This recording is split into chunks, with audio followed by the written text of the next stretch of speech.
Pambansang loyalista, dito mo makikita.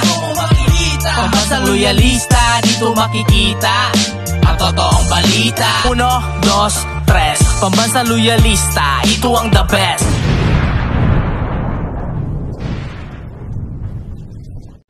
Masayang araw po, mga ka-PL.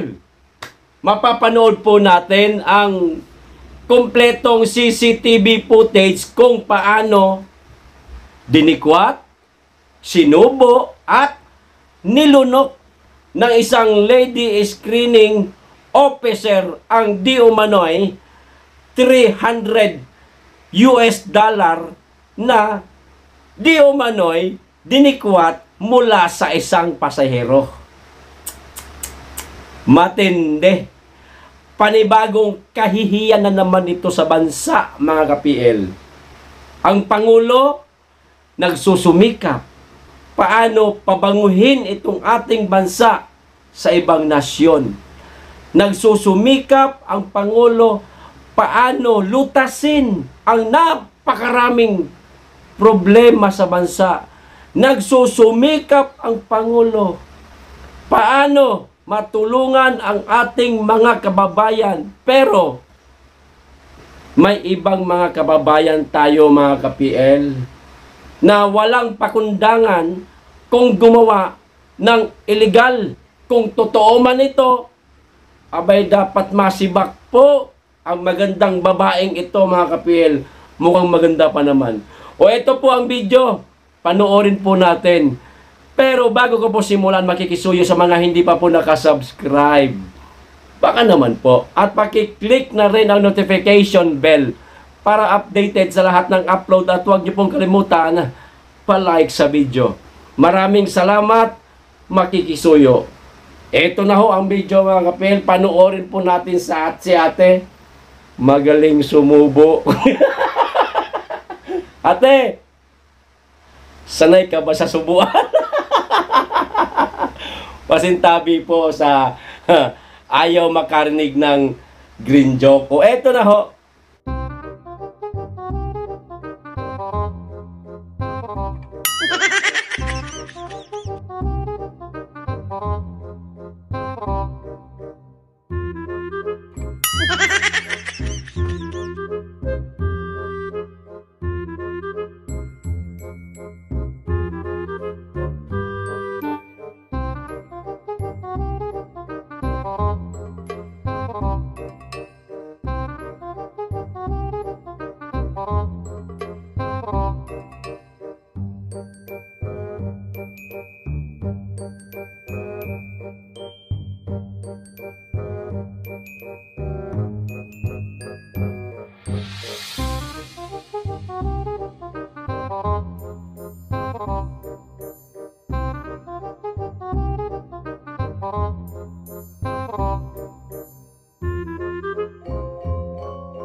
Ayun na nga, mga ka-PL. Ganda ng uniforme ni ate. Kagalang-galang. Kung napansin po ninyo sa video, nakaupo ho siya. Natatakpan po nitong ano ba ito? Pader ba yan o hindi natin malaman kung anong klaseng makinarya yan? Oh, basta nakaupo siya. Siguro, mga ka-PL, nagkaroon na po ng pagtatalo bago niya po ito isinubo. Kasi bigla siyang tumayo. Siguro nagkaroon na po ng mga, sige nga, kapkapan nga kita. Patingin nga ng kamay mo, patingin nga ng bulsa mo. Siguro nagkaroon na ng ganong klaseng argumento sila ba ng pasahero at mismong itong lady screening officer. Ngayon, biglang tumayo si ate at dali-daling sinubo. Pak! Oh. Di umano, ayon sa balita, di ba may hawak siyang tubig? Ibinigay, di umano yun sa kanya, mga ka-PL, ng kasamahan niya. Binigyan ng tubig.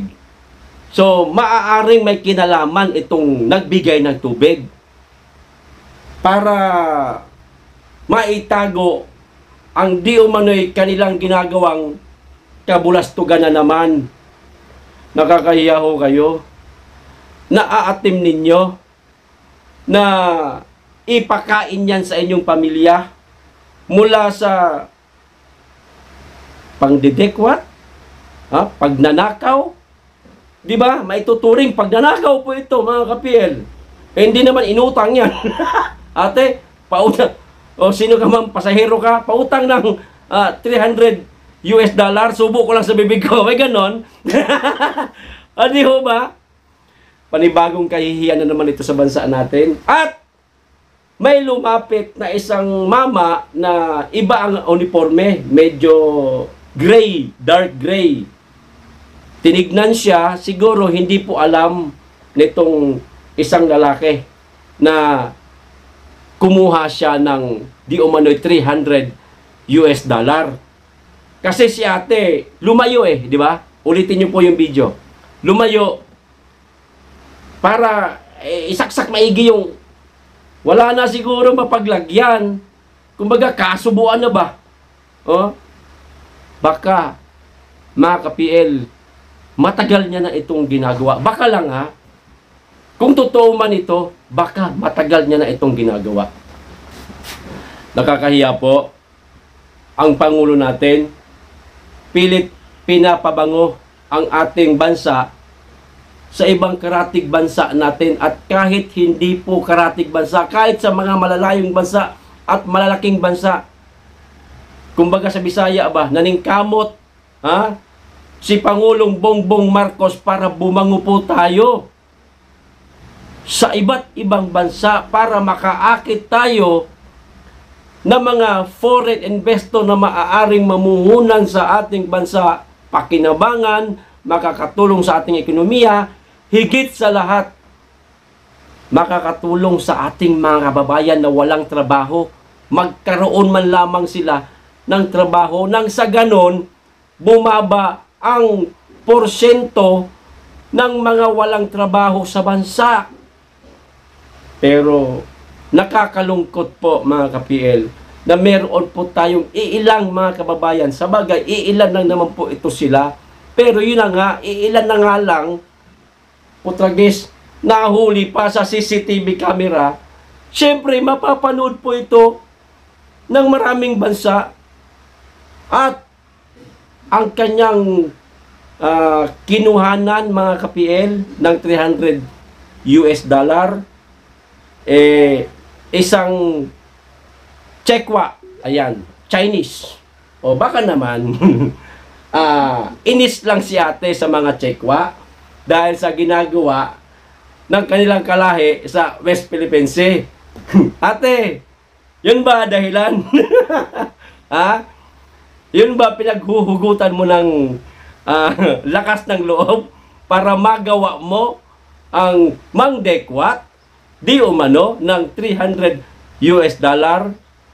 Pag pong ganon, ate, kayo dyan sa NAIA, napakarami ng kabulastugan na nangyayari o ginagawa ninyo. Mahiya naman po kayo. Kayo po ang entrada ng bansang ito. Pumasok at lumabas itong mga ibang lahi, kayo po ang unang nakikita. Huwag niyo pong pagsamantalahan itong ibang lahi. Ano na lang ang masasabi nitong mga ito sa kanilang bansa? At baka nais mamuhunan dito sa ating bansa, ginawa nyo ng kalokohan. Mauunsyame, mauudlot yung kanilang interest na baka mamuhunan sana sila. Kaso, sinamantala ninyo ninanakawan ninyo dyan kayo dyan sa NAIA, napakarami nyo ng kabulastugan dyan Mahiya naman kayo. Naaatim nyo bang ipakain sa pamilya nyo? Ninakaw? Ipapakain nyo sa pamilya nyo? Wow, hindi ko kaya yan. Antindi nyo. Halang, ito bumaba ang crime rates pagdating sa nakawan, snatch, at kung ano-ano pa, hold up sa labas, sa kalsada, sa kalye. Bumaba. Pero, alam nyo saan ito na mayagpag ngayon? O ayan, sa NAIA. nag-improve itong mga kawatan, mga naka-uniforme na. Kagalang-galang kung tignan, pero yung pala, ang bulsa, puno sa mga kinawat. O ngayon, iimbestigahan na po itong lady screening officer. At ito, basahin ko lang po.